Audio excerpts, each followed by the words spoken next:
Buenas noches, amados hermanos. Damos gracias a Dios por esta oportunidad que nos concede de poder compartir la palabra de Dios con ustedes y que en esta Semana Santa, de acuerdo a la liturgia, nos toca compartir el pasaje del Evangelio según San Marcos en su capítulo 11 de los versos 27 al 33.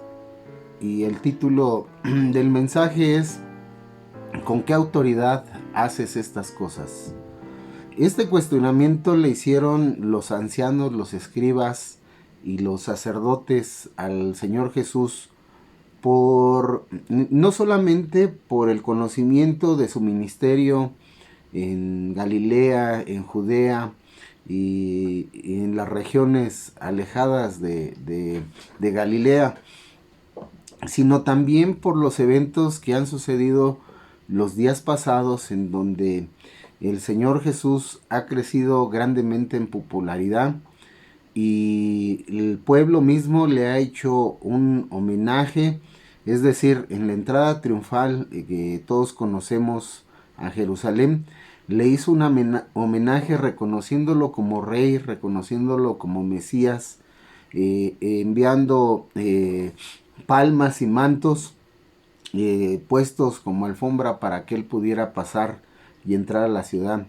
Además de eso le gritaron Hosana, salva, salva ahora o sálvanos ahora, reconociendo esa esperanza mesiánica de las profecías en relación a que alguien de la descendencia de el linaje de David vendría a restaurar el reino, vendría a salvarlos de la opresión del imperio que les, además de imponerles su ley, les cobraba grandes impuestos y los tenía como esclavos.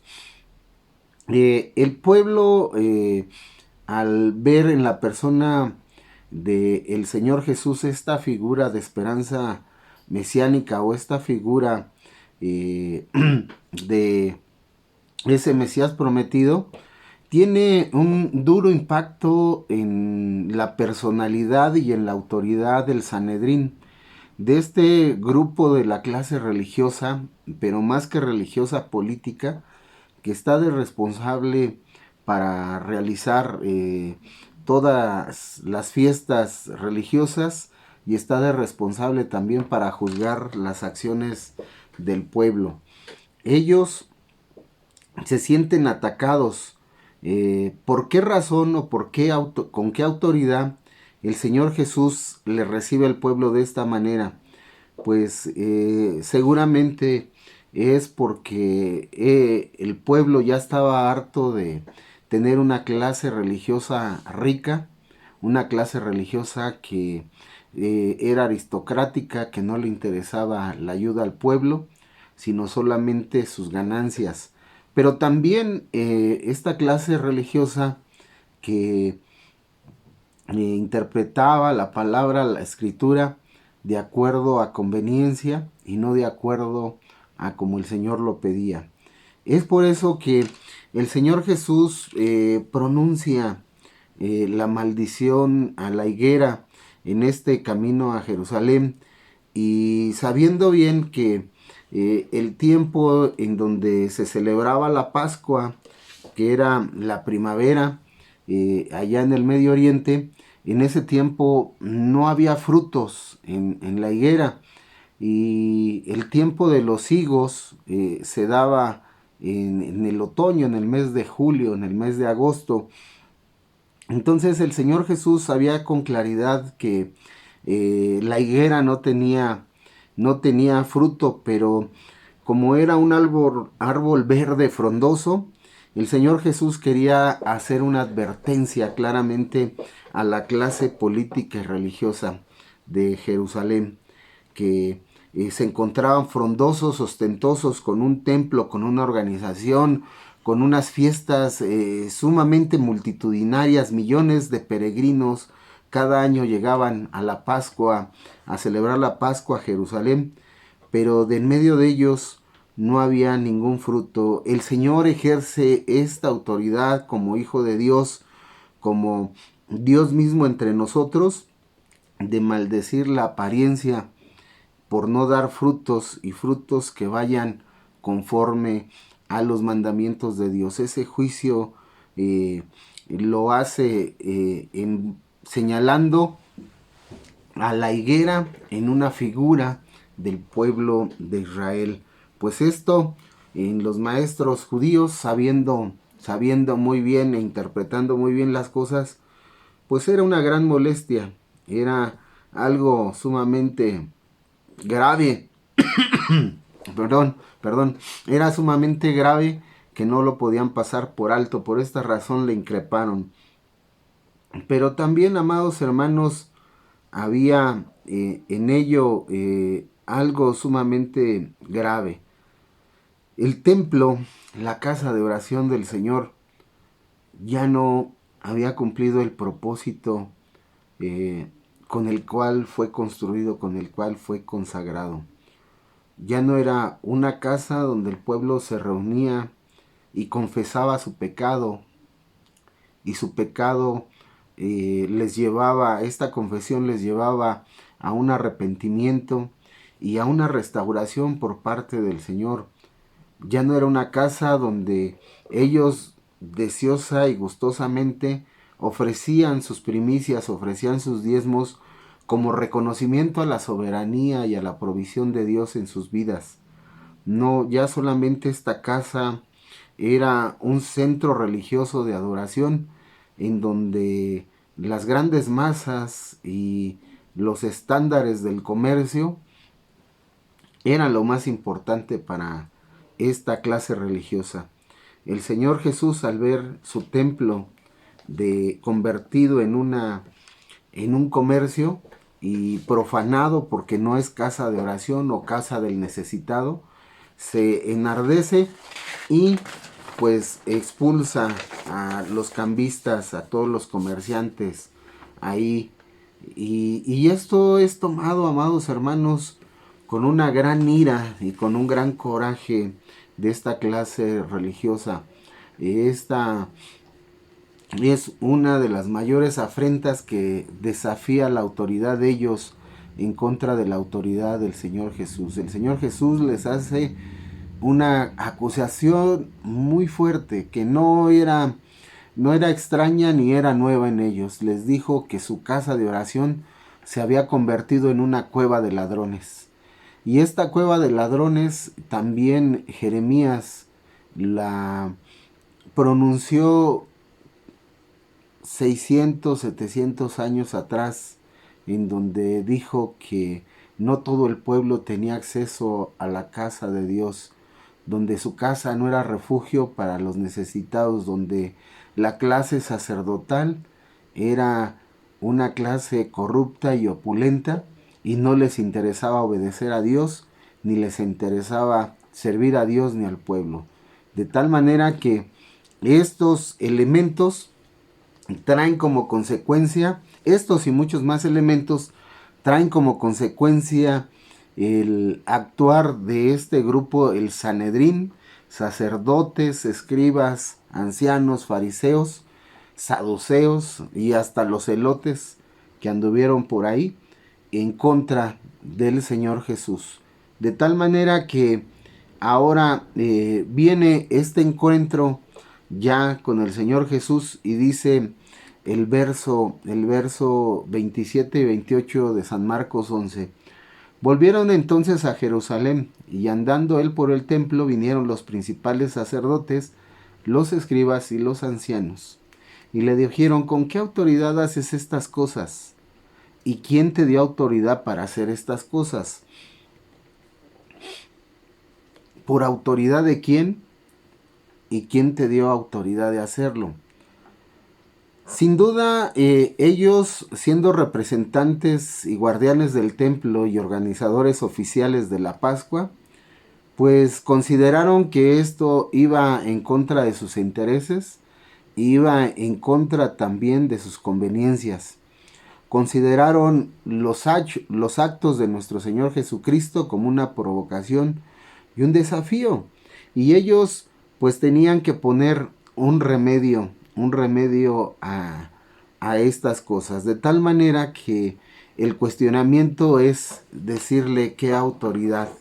Y la respuesta o el argumento del Señor Jesús pues está plenamente identificado, porque el Señor Jesús no va a dar una respuesta políticamente correcta, sino Él va a dar una respuesta conforme a las Escrituras.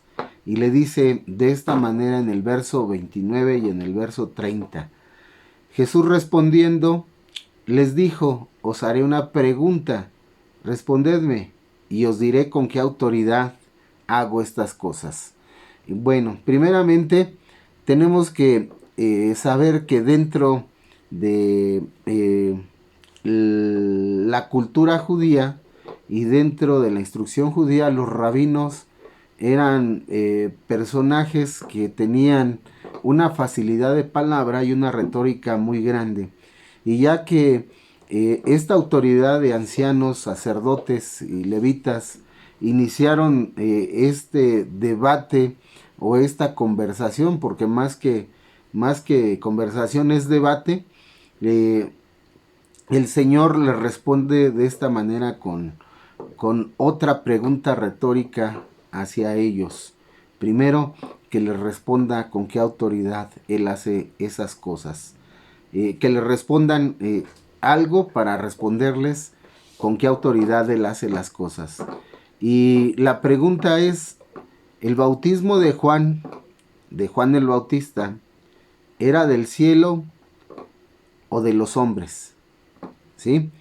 Y aquí el Señor Jesús pone en evidencia pues la falta de autoridad y de credibilidad de ellos, ya que ellos por celos, porque el profeta Juan el Bautista denunció sus corruptelas que ellos tenían, y por esta razón lo mandaron matar, lo mandaron asesinar. Pues esto desafió la autoridad de ellos, queriendo desafiar la autoridad del Señor Jesús. Pero dentro de esto, amados hermanos, el Señor Jesús les responde como un rabino y conforme a la tradición judía debe de ser, cuando se le dice que si el ministerio de Juan, es decir, el bautismo, era del cielo, es decir, ordenado por Dios conforme al llamado profético, porque recordemos que los profetas son mensajeros comisionados por Dios y actúan con plena autoridad que Dios les confiere. Por eso el Señor Jesús les dice en relación al bautismo: Juan actuaba por cuenta propia o actuaba porque Dios le había dado esa autoridad, le había comisionado para hacerlo. Esto era algo que sin duda este grupo de religiosos sabía muy bien, que tenía que ser muy prudente en su respuesta, porque lo que ellos dijeran podía causarles un conflicto, es decir, que el pueblo se alborotara, se sublevara, o podía causarles en daño a su credibilidad y autoridad ya tan lastimada. Entonces, ellos meditaron la respuesta, y esto es precisamente lo que hacía la diferencia entre la autoridad de las enseñanzas y los hechos del Señor Jesús. Porque el Señor Jesús no cuidaba sus palabras, porque no daba respuestas políticamente correctas, sino el Señor Jesús daba respuestas conforme a la voluntad del Padre, conforme a las Escrituras. Y ahora pone en evidencia la falta de autoridad de ellos, porque entre ellos decían, o entre ellos se aconsejaron de esta manera: si decimos que Juan tenía autoridad de los hombres, pues dicen, temían al pueblo, pues todos tenían a Juan como un verdadero profeta, ¿sí? Con la autoridad que le daba el pueblo, Juan bautizaba. Pues decían, entonces, ¿por qué lo mataron si el pueblo lo representaba y lo aclamaba? Pero en el verso 33 dice: y si respondemos Y si respondemos que Juan era un verdadero profeta, entonces pues autorizaban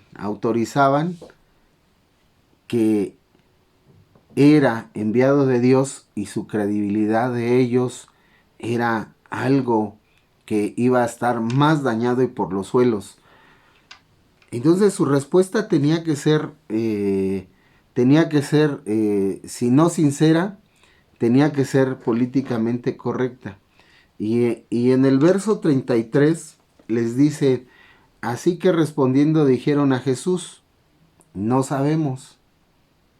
Entonces el Señor Jesús le respondió, tampoco yo os digo con qué autoridad hago estas cosas. Y el Señor Jesús no le respondió no porque fuera conveniencia, no porque fuera políticamente correcto, sino que le respondió de esta manera porque en el debate, en la retórica que entablaron en este pequeño diálogo, simplemente se evidenció quién verdaderamente tenía la autoridad de Dios para poder ejercer las acciones y la enseñanza como el Señor Jesús, y quienes realmente no servían a Dios y solamente servían a sus intereses como ellos, porque ante un hecho tan atroz de haber asesinado a Juan el Bautista, ellos hubieran tenido que responder era de los hombres, porque por eso se condenó a Juan a muerte. Pero sabían que eso no les convenía y sabían que eso políticamente tendría un costo. Así es que esta clase religiosa, falta de autoridad, falta de credibilidad y de temor de Dios, no pudo responder. Pero lo que sí podemos responder nosotros, amados hermanos, en esta meditación es que nosotros sí sabemos con qué autoridad el Señor hace estas cosas y quién le dio o quién le confirió esa autoridad. En el griego clásico, amados hermanos, la palabra autoridad indica la posibilidad de ejecutar una acción concedida por una norma superior. Por lo consiguiente, el derecho de hacer algo o actuar sobre algo. Esto es decir, sobre una institución, sobre un pueblo, sobre el padre hacia el hijo, sobre el amo hacia el esclavo, sobre el dueño de propiedades a sus bienes. Es decir, la autoridad nos confiere la libertad para actuar libremente. La palabra autoridad en la Septuaginta indica ante todo el derecho y el poder y el permiso y la libertad tanto jurídica, política y social que Dios ha conferido a sus hijos, pero especialmente esa autoridad emana de Dios mismo, porque Él es el creador del universo, el soberano sobre todos nosotros. Los evangelios, como el evangelio de Marcos que estamos señalando aquí, esta porción de su encuentro del Señor Jesús con los ancianos y los sacerdotes y los escribas, ellos tienen una idea de autoridad que tiene la cualidad o la característica propia que la autoridad viene de Dios y que es conferida al hombre y que manifiesta esa capacidad de actuar libre y eficazmente hacia los planes que Dios quiere.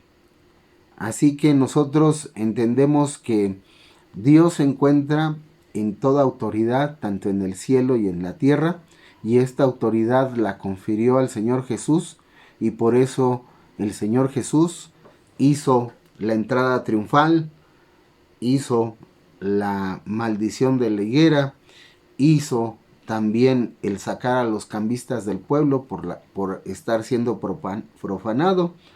Pero algo que no entendieron los fariseos, los sacerdotes, la clase religiosa de su tiempo, y algo que también muchas veces nosotros no hemos entendido en nuestra vida diaria, es que la autoridad no es el poder o la capacidad de hacer y mandar a las personas o a las instituciones de acuerdo a nuestros pensamientos o de acuerdo a nuestras necesidades. No, la autoridad viene porque el Señor Jesús la convierte no en una guillotina que cae y que corta las cabezas de aquellos que están fuera de esa autoridad o violan esa autoridad. No, la autoridad del Señor Jesús tiene que ver con buscar al pecador para ofrecerle el perdón de pecados y restaurarle y llevarle a la vida eterna. La autoridad propia del Señor Jesús es la autoridad misma de Dios aquí en la tierra. Por eso el Señor Jesús hacía todas estas cosas, porque se dejó reconocer como ese Mesías prometido, porque lo era, porque su investidura, su ministerio, su nacimiento, su enseñanza, su testimonio, sus milagros, le daban, le investían de toda esa autoridad. Pero también el Señor Jesús utilizó esta autoridad para comunicar las verdades del reino de los cielos y para enseñar las verdades de Dios sin contaminación humana y sin conceptos humanos.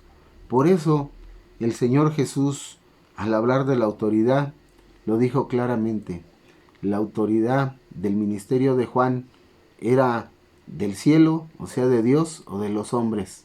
Bueno, pues como ya lo vimos, tanto la autoridad de Juan como la de él eran del cielo, pero en especial él mismo era la autoridad del mismo Dios hecho carne que vino a darnos estas grandes enseñanzas. Amados hermanos, que la autoridad en muchas personas que servimos en la iglesia y la autoridad que muchos tenemos dentro del trabajo profesional nos sirva para ayudar a la gente, para dar testimonio de que somos hijos de Dios y de que andamos en sus caminos. Y que el Señor bendiga sus vidas, que bendiga sus familias y sigamos adelante en esta liturgia de la Semana Santa. Amén.